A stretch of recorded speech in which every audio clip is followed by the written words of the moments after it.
வாதை இந்த ஒரு வார்த்தை எங்கேயாச்சும் கேள்விப்பட்டிருக்கீங்களா?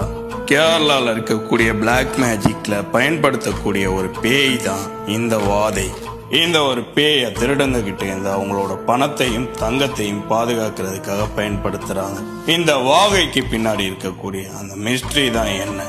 5 வயசுல இருக்கக்கூடிய ஒரு ஆண் குழந்தையை கடத்தி அதை 18 வயசு வரைக்கும் வளர்ப்பாங்க. அந்த ஒரு 13 வருஷம் அந்த குழந்தை அவங்க என்ன சொன்னாலும் கேட்கும்.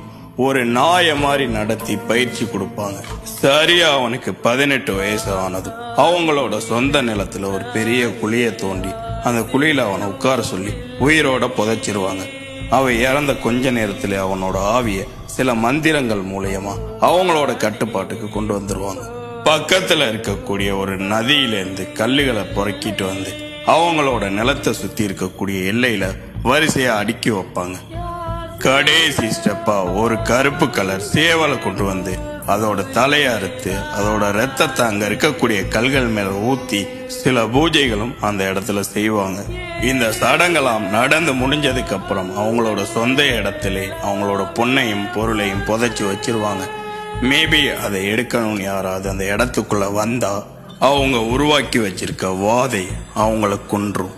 அந்த ஒரு பொண்ணையும் பொருளையும் புதைச்ச இடத்துக்குள்ள போய் எதையாவது எடுக்கணும்னு நினைச்சா நம்மளோட காதுகளுக்கு மெல்லிசான விசில் சத்தம் கேட்கும். அந்த சத்தம் கேட்கும் போது நம்ம எடுத்த பொருளை அதே இடத்துல வச்சிட்டா நமக்கு எந்த விதமான பிரச்சனையும் கிடையாது. அதையும் தாண்டி நான் எடுப்பேன் அப்படின்னு வாதை அந்த எடுக்கணும்னு போனவங்க துள்ள துடிக்க கொன்றும். இந்த ஒரு வாதை பெரும்பாலும் திருநெல்வேலி கன்னியாகுமரி பகுதிகளிலும் தெற்கு கேரளால சில பகுதிகள் குறிப்பா மலை பகுதிகளில் இன்னைக்கு வரைக்கும் இந்த வாதை வளர்ப்பு நடந்துகிட்டு தான் இருக்கு. இந்த ஒரு விஷயத்தை இப்பதான் தெரிஞ்சுக்கிறீங்கன்னா கமெண்ட் பண்ணுங்க.